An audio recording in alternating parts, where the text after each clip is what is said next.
जब श्रिय पगुधारी, देखिए रूप मोहे नर नारी। जैसे ही माँ भगवती उस रंग भूमि में पधारी है, सभी लोग देख करके मोहित हो जाते हैं।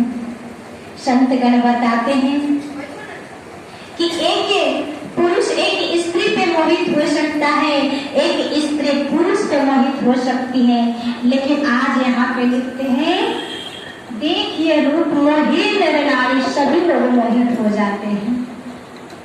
जिस प्रकार से एक यदि कोई कन्या, कोई हमारी बहन कहीं जा रही है तो उसको देखने का नजरिया सबका अलग अलग है तो वही एक नारी, लेकिन किसी को वो क्या लगती है, बहन लगती है, किसी को बेटी लगती है, किसी को पत्नी लगती है, किसी को माँ लगती है। इसी प्रकार से माँ भगवती का भी देख करके सभी लोग मोहित होती हैं।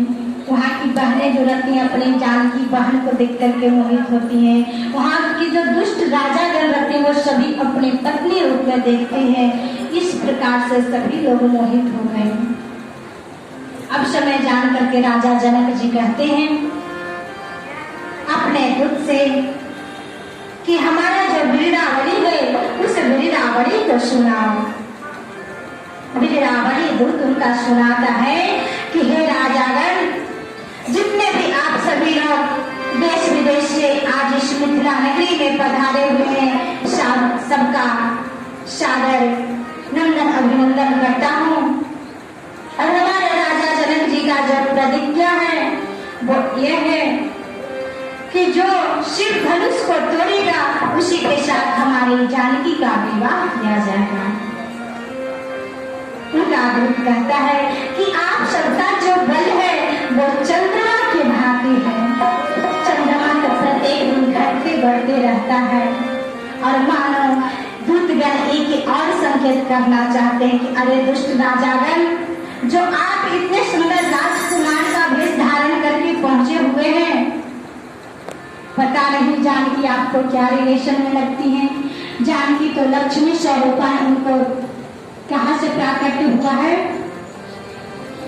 मैया लक्ष्मी का समुद्र से हुआ है और चंद्रमा की भी उत्पत्ति समुद्र से हुआ है। तो मानो मैया जानकी का और चंद्रमा का रिलेशन क्या है, भाई बहन का है। और भाई के दूत क्या कह रहे हैं कि आपका जो बल है वो चंद्रमा की भांति है।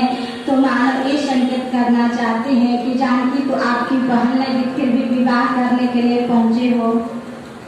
इस प्रकार से वहाँ के दूतगण वीरावली सुनाते हैं। अब जितने भी वहाँ के राजागण रहते हैं वो सभी लोग अपना कमर कस करके तैयार हो जाते हैं कि अरे ये छोटी सी चीज है।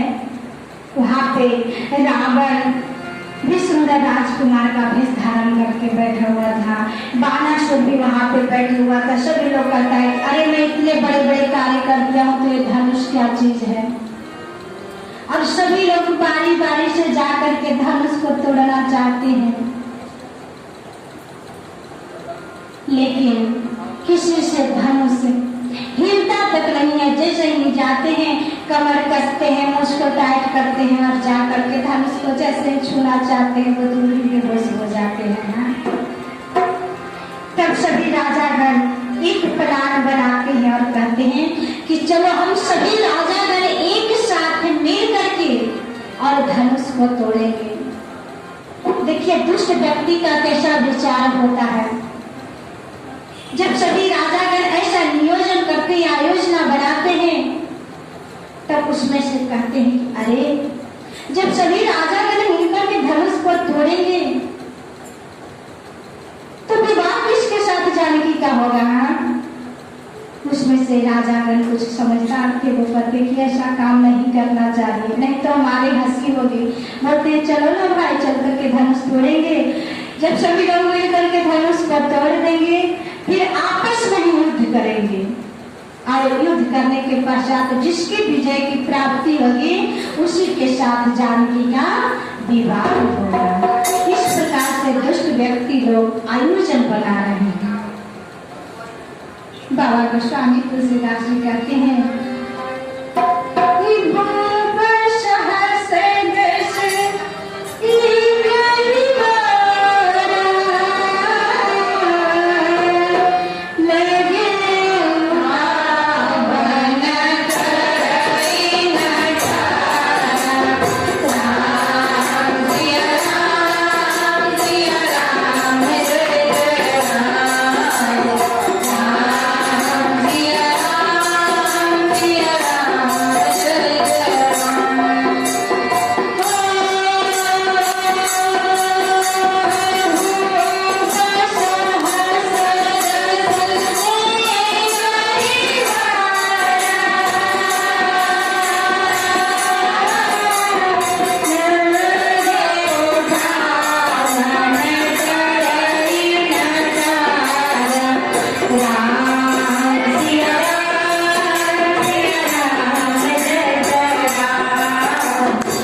तोड़ना चाहते हैं। लेकिन कुछ लोग ऐसा करते हैं कि अरे 10,000 राजा कैसे जाकर के धनुष तोड़ेंगे, धनुष तो छोटा ही होगा। तो संतगण बताते हैं कि एक राजा पीछे आगे से जाकर के धनुष को पकड़ा है, तो दूसरा काम उसका क्या किया है, पीछे से कमर पकड़ करके रखा है।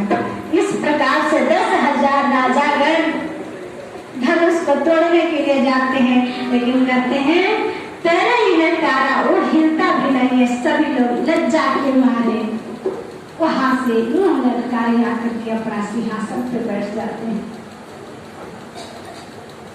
जैसे ही बैठ गए हैं महाराज जनक, उनको लगता है कि अरे मैंने तो सोचा था कि पृथ्वी पे बलशालियों का, गुणवानों की कमी नहीं है, इसलिए मैंने ऐसा सोच विचार करके और ऐसा प्रतिज्ञा करता। यदि मैं ऐसा जानता कि ये धरती दिनों से विहीन हो चुका है, तो मैं कभी ऐसा प्रतिज्ञा नहीं करता। राजा जनक जी बहुत क्रोधित हो जाते हैं और कहते हैं, हे राजागण, आप लोग इस स्थल को छोड़ करके अपने अपने घर को जाइए, मेरी जानकी अब कुमारी ही रहेगी। लखनलाल जी से गुस्सा बर्दाश्त नहीं होता है और उठ करके खड़े हो जाते हैं और कहते हैं, लक्ष्मण बोले राजा जनक जी से, लक्ष्मण बोले राजा जनक जी से, ऐसी बात मत करियो, राम धनुष को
की बात नहीं करें। आपको पता नहीं इस सभा में सूर्य कुल रूपी भगवान राघवेंद्र सरकार जी बैठे हुए और जहाँ सूर्य कुल के बैठे हुए हैं वहां पर ऐसी बात नहीं होती है। इस प्रकार से राजा जनक जी के कहने पर लखनलाल जी जैसे ऐसा बात की है, राजा जनक जी को थोड़ा धैर्य धारण होता है और भगवान राम जी के इशारा करने के पश्चात अपने स्थान पे जाकर के लखनलाल जी बैठे हैं।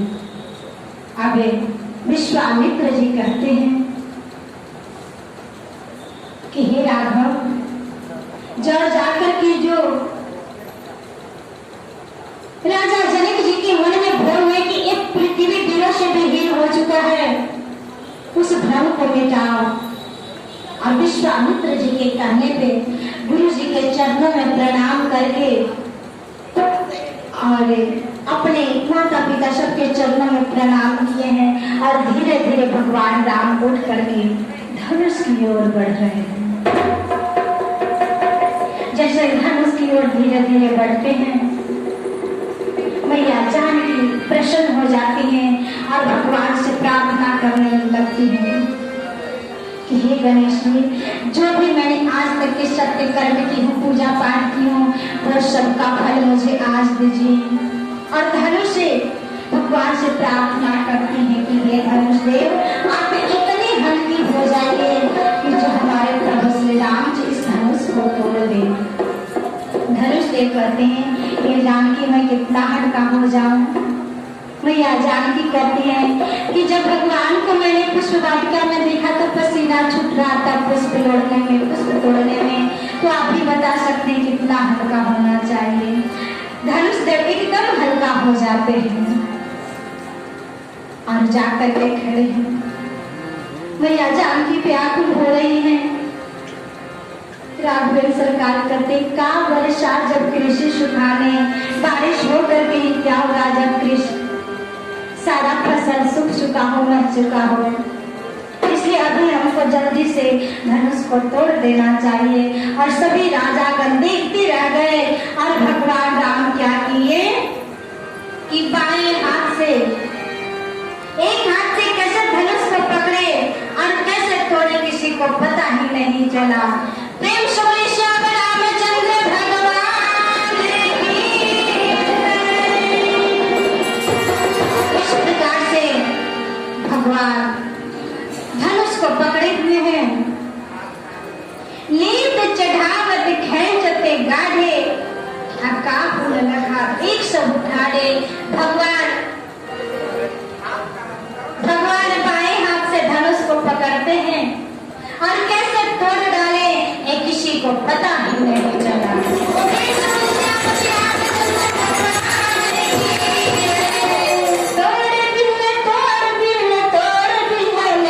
श्री राम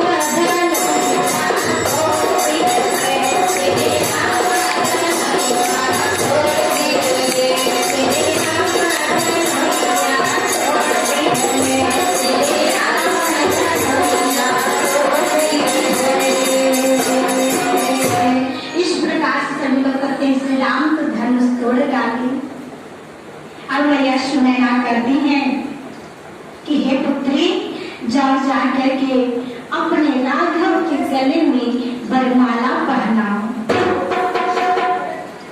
सखियों के कहने पर अपने अष्ट सखियों के साथ में मैया किशोरी आ रही है। धीरे धीरे पृथ्वी कुमार से आग्रह है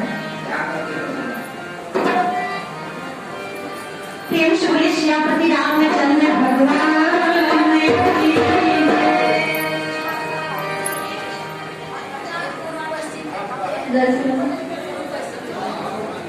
फोटो ले लो।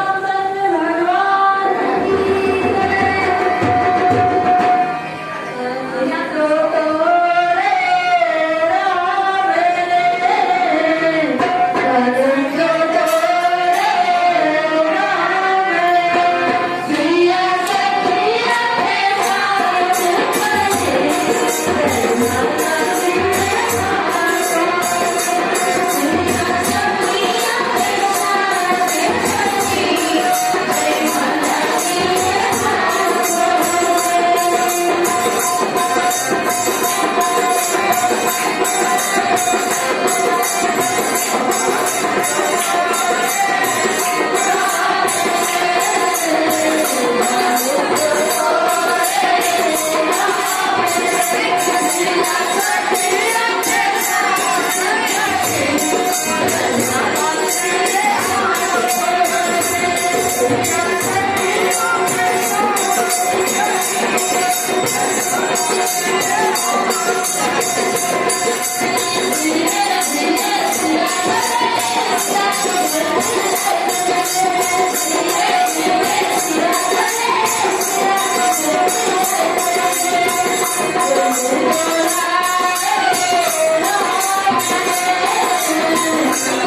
कौशल श्रीपति रामचंद्र भगवान